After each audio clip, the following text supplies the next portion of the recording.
This evening, we'd like to try and entertain you all by exploring the changes which take place in all of us between childhood and old age. Shakespeare did this in As You Like It, with the famous speech which begins, "All the world's a stage." It begins with the infant mewling and puking in the nurse's arms, and it ends with second childhood, the big manly voice turning again toward childish treble. But of course, while Shakespeare says that all the men and women are merely players, in fact, his speech illustrates this with men only, and entirely ignores the women. So tonight, to guide us through the 7 ages of women, we have chosen Joyce Grenfell. So here is Joyce Grenfell's view of the 7 ages of women, beginning with free activity period.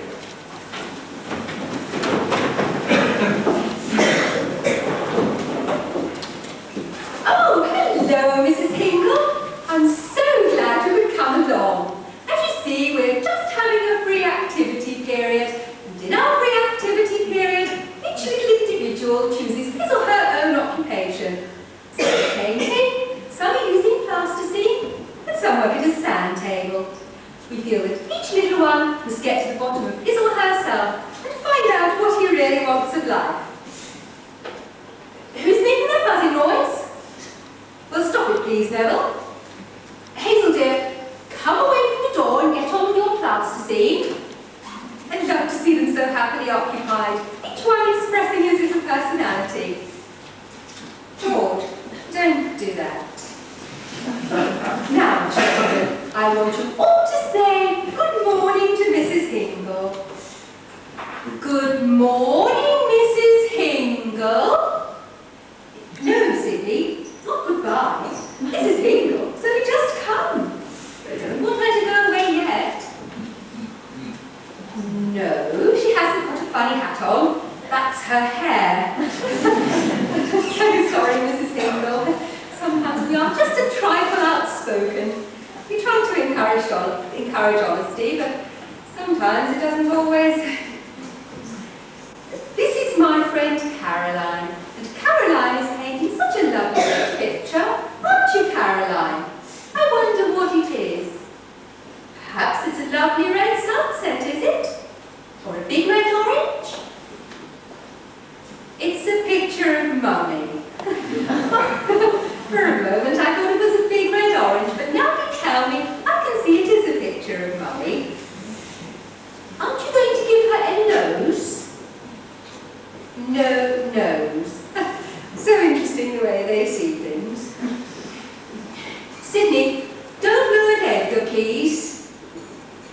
I know I said you could choose what you are going to do, but you cannot choose to blow at Edgar.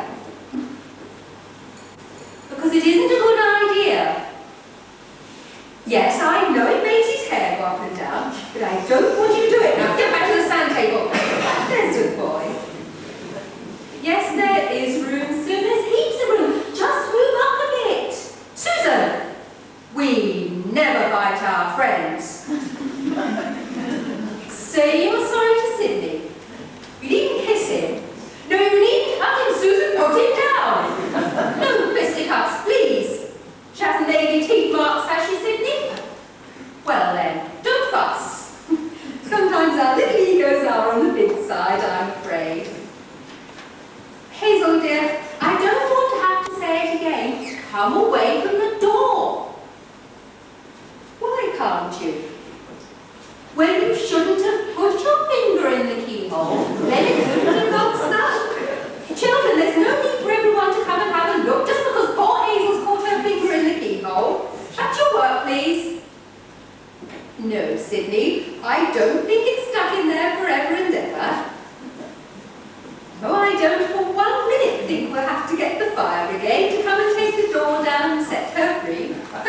You do exaggerate.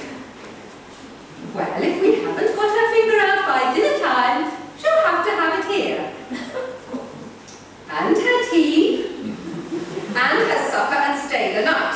But we are going to get it out, aren't we, Hazel? David, turn around, please, David. Right round. Use your hanky, please, David. And again. and again, and now why? Thank you, David. Hazel, why did you put your finger in the keyhole? To see if it would go in. Well now, let's see if we can get it out. Who's making that buzzing noise? Neville. I know you are a busy bee, but boy, busy bees don't buzz. Only busy bees buzz. I can still hear you, Neville. Neville! I should think so. He's such a musical child, and one doesn't want to discourage him. Sydney, take that paintbrush out of your ear and give it back to Lavinia. Yes, you do want it back, Lavinia. You like painting. Yes, you do. We're hoping she's going to take to it soon. Now then, Hazel, have you tried wiggling it? You know, Mrs. Hingle, this child's finger really is caught fast in the keyhole. I think the fire brigade are the best in an emergency. Yes, there is a telephone at the end of the passage. Would you? Oh, that is good of you. I'll stay here and hold the fort and prepare the children. Thank you so much. Children, kind Mrs. Hingle has gone to see if we can get one of those clever men from the fire brigade to come and help us get poor Hazel's finger out. Oh! We've got it out! Oh, Hazel, well done, that's lovely. It's all right, Mrs. Hingle, she's got it out. It's Sydney, you are not to go near that keyhole. Sydney! Can you get it out? Oh, Sydney!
Next, we move from the horrors of the kindergarten to the quiet, scenery, young ladies of Roding, the finishing school.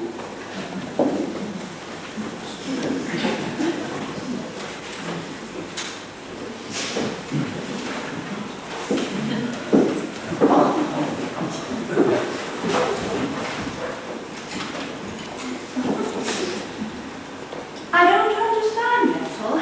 I don't really. She's one of my very best friends. Well, just about the best, really. She's an awfully nice girl, Ethel is. She wouldn't say go to a goose, and you'd never think that she could suddenly break loose. But I mean, put her inside of a stadium, and she'd certainly be out of her mind.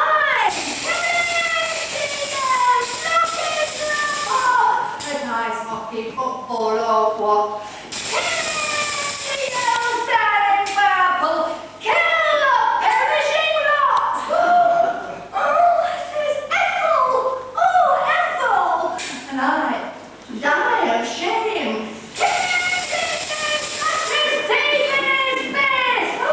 And she calls him a dirty name. I don't understand it. I don't truly. She's always gentle and sweet and never a bit unruly.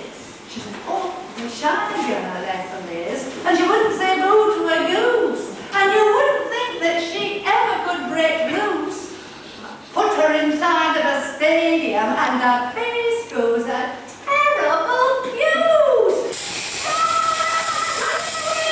She yells and wipes out, and her eyes go a terrible red. Spike and cheerful spike and shh, I says, Ethel, shh, and I nearly die. Spike and face in the lunches again. Put your thumb in his eye. I don't understand, Ethel. I don't really. She's one of my very best friends, well, just about the best, nearly. She's an awfully shy and quiet girl, Ethel is. And that's why I never see what makes her carry on like that, as noisy as can be. Then, last Saturday, it suddenly happened to me.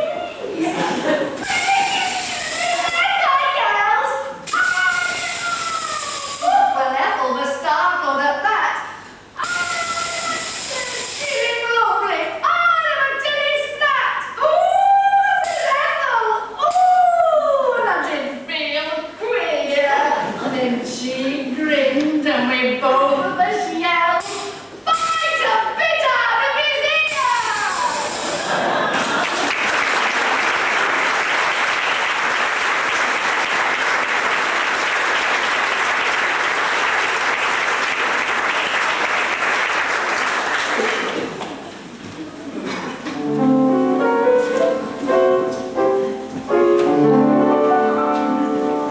Each time I see a little girl of 5 or 6 or 7, I can't resist the joyous urge to smile and say, thank heavens for little girls, for little girls get bigger every day.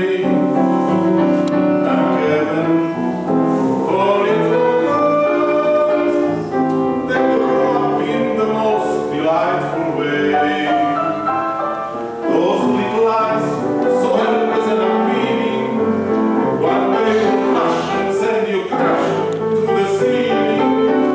Thank heavens for little girls. Thank heaven for the moon, no matter where, no matter who. Without them, what would little boys do?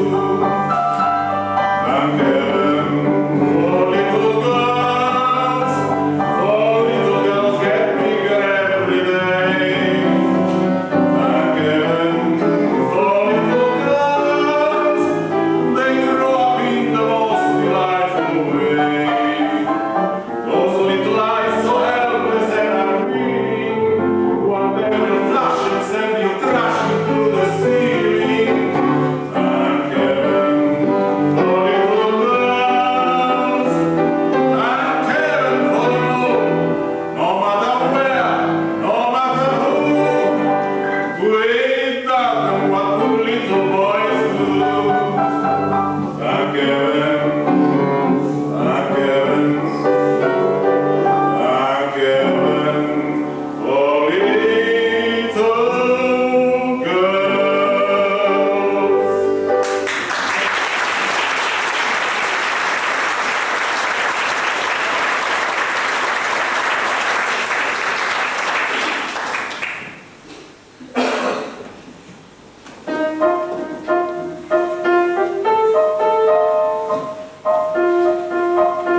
become the sophisticated, frightfully intense undergraduate, grappling with life, worried that her parents are under the impression that they are still young.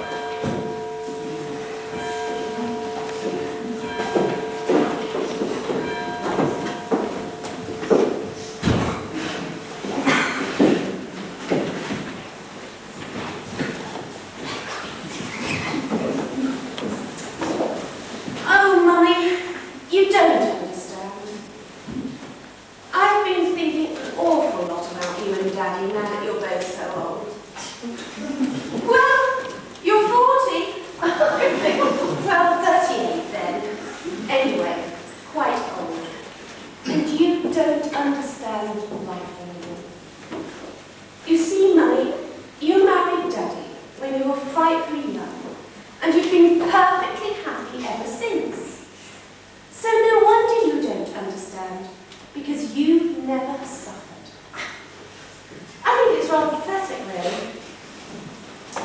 Well, you don't like noise, and you think people ought to eat regular meals. And you don't understand about art or anything. You and Daddy, that if a person's going to do anything, they've got to learn how to do it, and then to work, and to work hard. That's a frightful thing to say. You see, you don't understand. Look, it's miles harder not to work than to work. Eric Whitzer says that it's absolutely wrong to work. Work is the coward's way out. And he says a creative artist must learn to starve if necessary.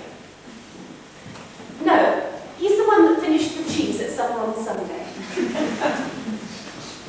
I suppose you think that it's easy to paint a picture entirely solid blue. Well, it isn't. It takes hours and hours of concentration and discipline. It took Eric 3 whole days before he even touched the canvas. And absolutely everyone thinks it's the most exciting picture they ever saw in their whole lives. Everyone. Well, Esmond, Peggy and me. Eric has such a tragic life. Well, he has to live at home with his family. And you know he isn't allowed to play the stereo or the radio after 10 o'clock at night. You see, you don't understand. You and Daddy think that it's awful to have the stereo on all the time. But everyone up at the universities do all their most complicated maths and science and that sort of thing with the radio and the stereo on full all the time.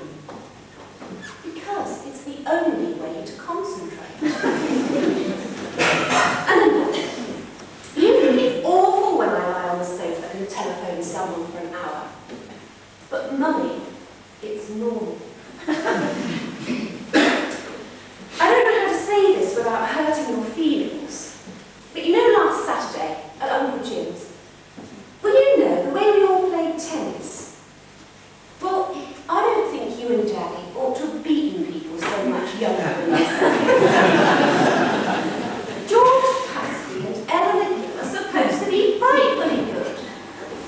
And you kept sending them balls they couldn't take. And they didn't like it. And lobbing is frightfully old-fashioned. And I don't think that you and Daddy ought to dance so sort of, well, enthusiastically, like you did at the Wilsons.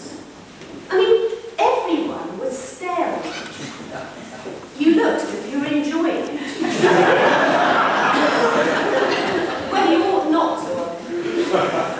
Look, Mummy, don't feel that you've got to keep up with us. You've had a frightfully long life and you must be tired. Are you going out tonight? I just wondered. Nothing. I only asked. Well, I wondered if you were going to wear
others, not to mention the factory workers and the checkout girls at Tesco's, become wives and mothers. But they can't help looking back with wistful nostalgia to those glamorous nights up west to the corner.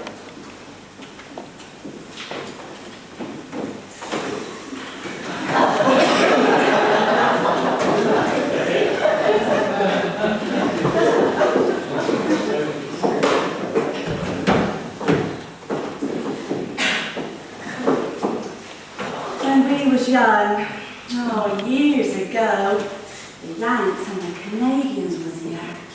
Me and Gladys had some fun, didn't we, Glad? We did.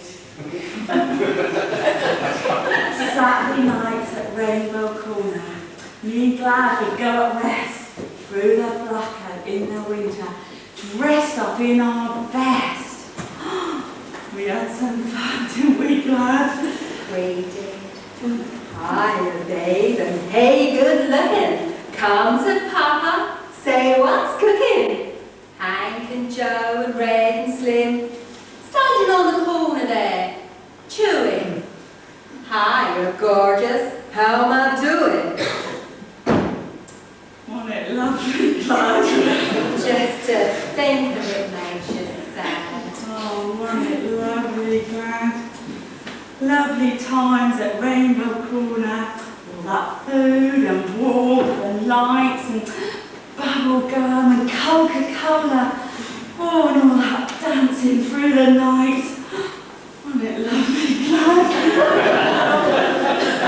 Hiya, sweetheart, what a day. Hiya, honey, what's your name? Hank and Joe, Red and Slim, standing on the corner there, lazy. Hiya, dream girl, let's go crazy. Wasn't it lovely, Wasn't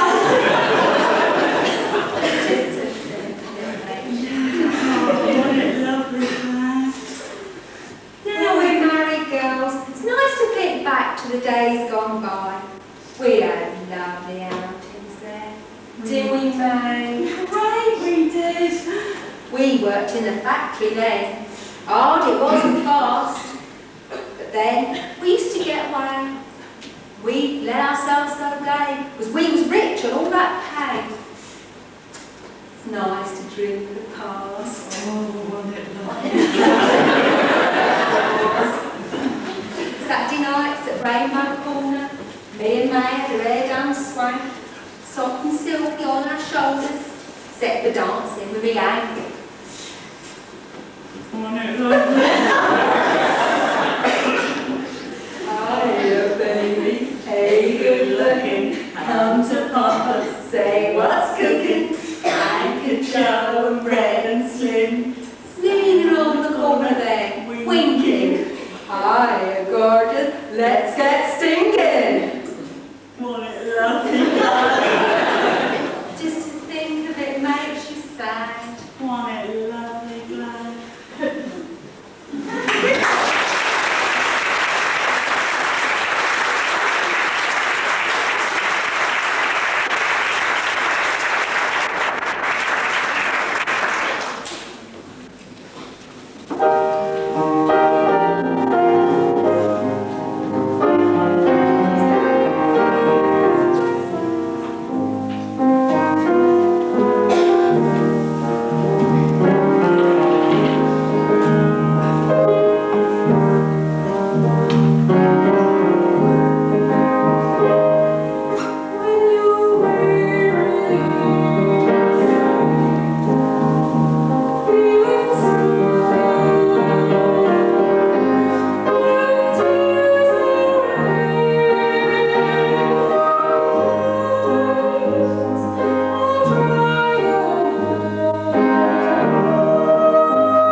grown a little older, matured perhaps, we become involved in the world around us and all the very latest problems, the bomb, the well, the environment.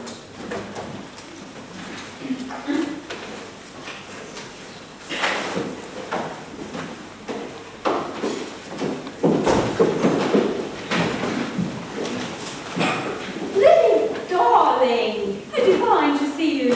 Come right on in. Lily, come and sit down. I can't wait to tell you what's happened to me. My dear, I am entirely different. Well, I am inside. My dear, Lily, have you heard of Dr. Pelting? My dear, you're going to. He is the most marvellous man in the whole world, and he knows the answer to everything. Lily, you know how I worried. I worried. So I fell asleep all the time, just doing it. Talking, and playing bridge. And I worried whether to go to California, or to have my hair cut. And I worried whether it was wrong to be so rich. But Dr. Pelting says it isn't in the least wrong. He says it's fine to be rich. You see, he's made this marvellous discovery. Lily, Dr. Pelting's message to you, to me, to the whole world is simply this. Don't think. Isn't it exciting? Oh, I know what you're going to say. What will happen if I don't think? And the marvellous answer is nothing. Because Earth-ray thought forces will think for you. Isn't it wonderful? It seems the Earth is full of wonderful forces, but how to make contact?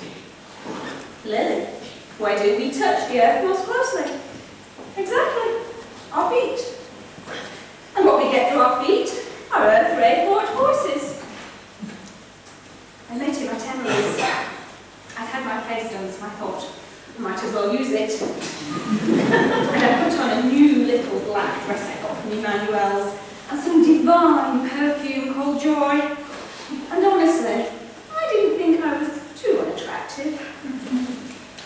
This man came over to me, and he said, "You need help." And I said, "How do you know?" And he said, "I've been guided to you by Earth-ray thought forces." And he told me that these forces enter the body with the soles of the feet. And that's the way they influence the mind. And he said anybody can use supplies if they will only stand in earth night and morning, if possible facing north. I said to him, "Look, sweetie, I can do that out in the country down on the farm in Devon, but I could not do it here in London on the 4th floor. And anyway, I don't know which way north is." But he said, "Look, all you have to do is get yourself a little tray, fill it with earth, and stand in that." And he said, "Any passing little guide will tell you which way north is." He is a man of such vision. Well, we went down to the country that weekend, and I stood in earth every day. Night and morning, even when it rained, and it certainly felt as if I was facing north. Well, when I got over my silly little chest cold, I came back to London, and I got myself a little tray, and I use it morning and night. Charles says he doesn't know me anymore. I tried to make him do it too, but you know, he's so blind to his basic needs, and he says he gets all he needs in life from Librium. But I couldn't do without E-Ortia, Earth-ray thought forces, and Eddie, Dr. Pelting, comes in here on his way home sometimes, and we do it together on my little tray.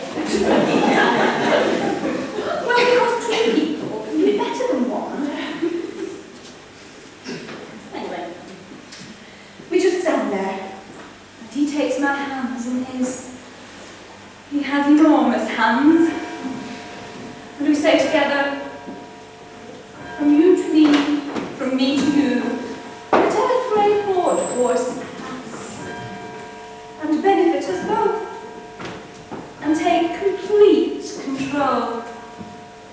When we break contact, that means we let go of each other's hands. And the RTF takes over. No. He's not good looking. He's just very vital. Lily, you must try it. You'll love it. Let's go and find you a little tray. Right now.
in middle age, our circle of friends and our interests have widened.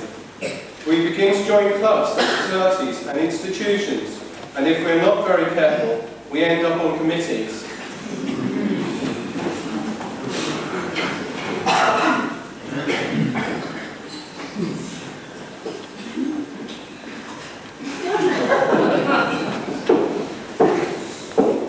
Well, let's get down to business, shall we? Would you be so good as to turn off your telly, please, Mrs. Helston?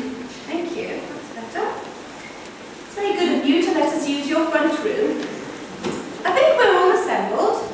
Mrs. Brill, Miss Hodge, Mrs. Pell, Mrs. Helston, May and me. All right then, May, let's have the minutes of the last meeting. Oh, May, you're supposed to have them in that little book I gave you. I told you last time that you're supposed to write down everything we do and say, and then read it out at the next meeting, and I sign it. I know we all know what we did and said, dear. You have to write it down. That's what minutes are for. Don't cry, May, dear. Let's get on with the next item on the agenda. Apologies for absence. You read out the excuses. Oh. Well, you must try and remember to bring your glasses next time. All right? I'll read them. Give them here. Cheer up. Mrs. Slope is very sorry she's caught up, can't come. Mrs. Heddle's got her mother again, can't come. Lady Widmore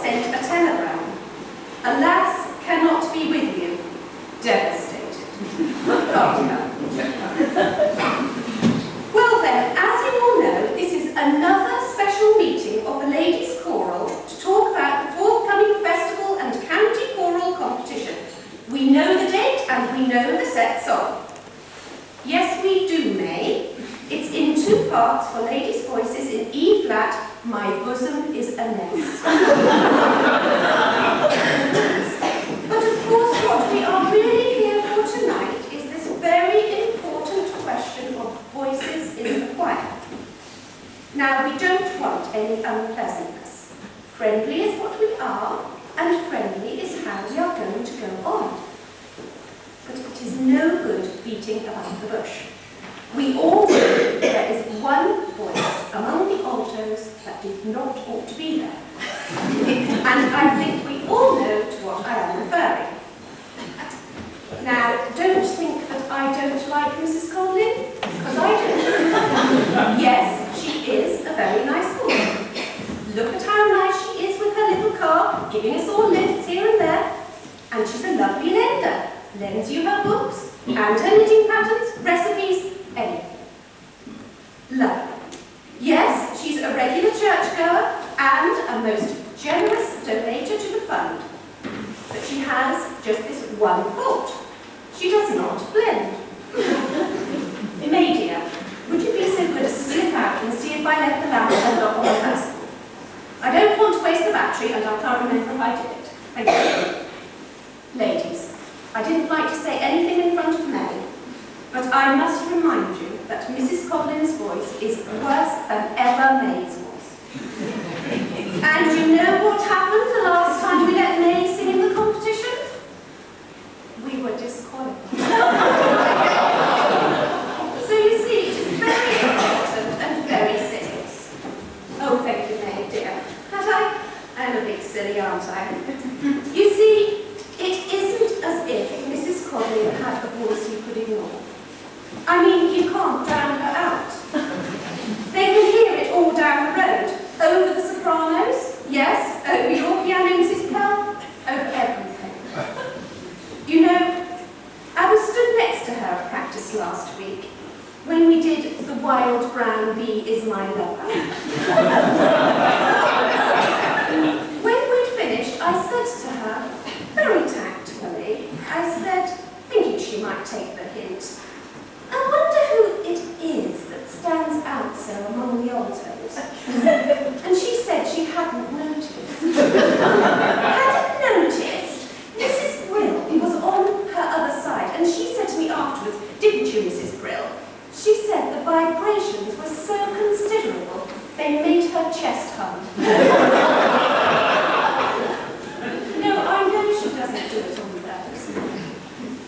No, of course she didn't ought to have been let in the first place.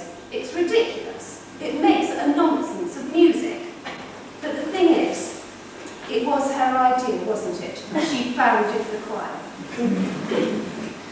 Do you think, if anyone was to ask her very nicely not to sing, it might stop her? I mean, we could let her come and just stand there. Yes, Mrs. Hailstone, she does look like a singer. I'll give her that. That's the annoying part. Would anyone like to ask her? Well, has anybody got any suggestions?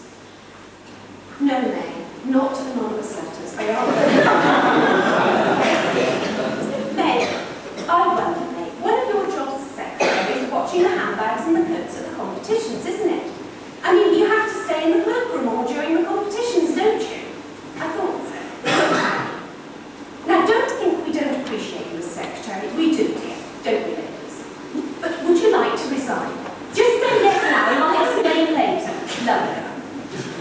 Well, we accept your resignation and I would like to propose we appoint Mrs. Codlin secretary and handbag watcher for the next competition.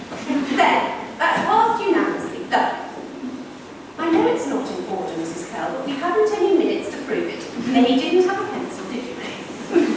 Well, I think it's a very happy solution. We get rid of her and keep her at the same time. What did you say, May? Can you sing if Mrs. Codlin doesn't? Well, May, put us right back to square one.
scene is in a tiny bed-sitter-cum-kitchen.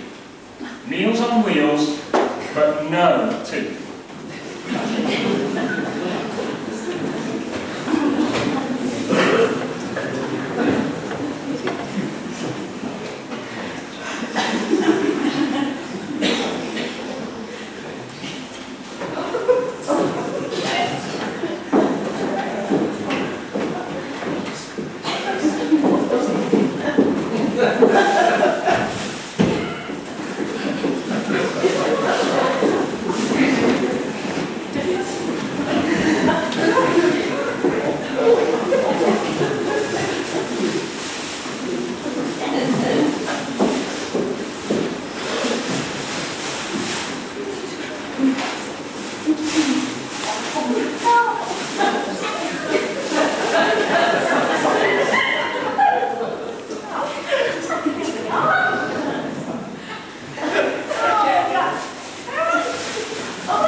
I'd like to go out for the outing this year, but I don't think that I'll bother.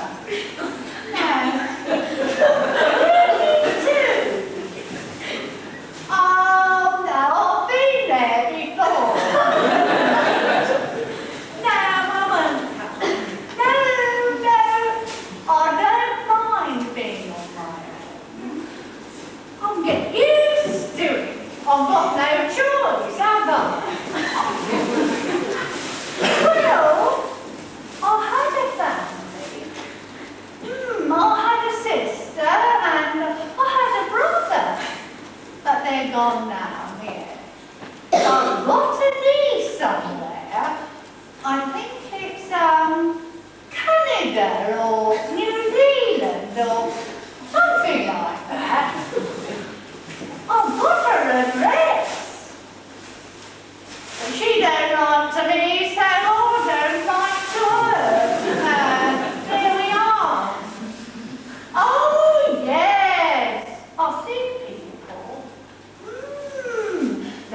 ladies come round with their wheels and bring me my dinner.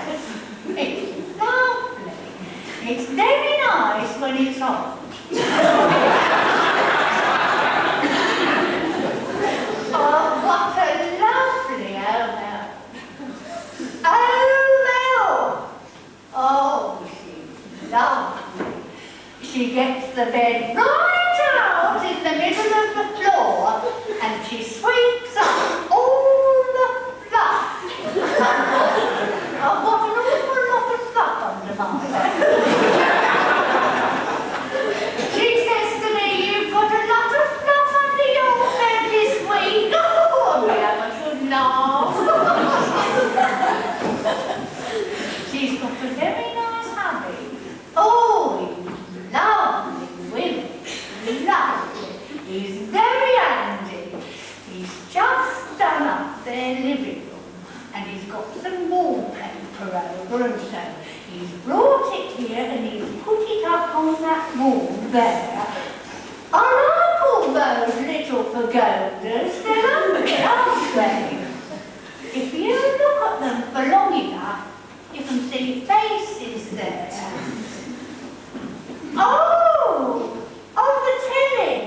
Oh, I wouldn't do without my telly. Oh, no. I think the government gave it me. Or maybe it was the Red Cross. It was one of those, I don't know. It's got a very bad habit. Very bad habit. It keeps going over and over. Oh, terrible. They sent a man round to fiddle with it. And he did this, and he did that, and he got it going beautiful. It was really lovely for about 2 weeks. And then it went like that. No, I don't touch it. It's electrical. You never know with electricity, do you? So I just give it up. Hit it. I don't like to touch it. Anyway, it doesn't happen all the time. No, just every 10 minutes. Yes, it's a nice little room. I like it. Do you know, if you look out of that window and lean right out, you can see the back of Woolworths. I like to think of what's going on there. Now, anyway, it keeps nice and warm. I don't think that you're supposed to, but I like my husband and I have the door and I keep lovely and warm. I've got the usual cold tag, halfway down the stairs, and then the other thing's just down the stairs and across the yard. Very convenient. Oh, I keep busy. Just now, I made kettle holders. No, someone came in here and asked me if I'd like to do some work for them. Would I make something for their sale at work or their bazaar or something like that? And so I said, yes, if you bring me the material, I'll make you the kettle holders. I made dozens. Look, all in here. Would you like one? Oh, yeah. I'd like you to have one. Oh, I can spare it. Oh, in my plastic bag. I wonder what we would have done before we had plastic.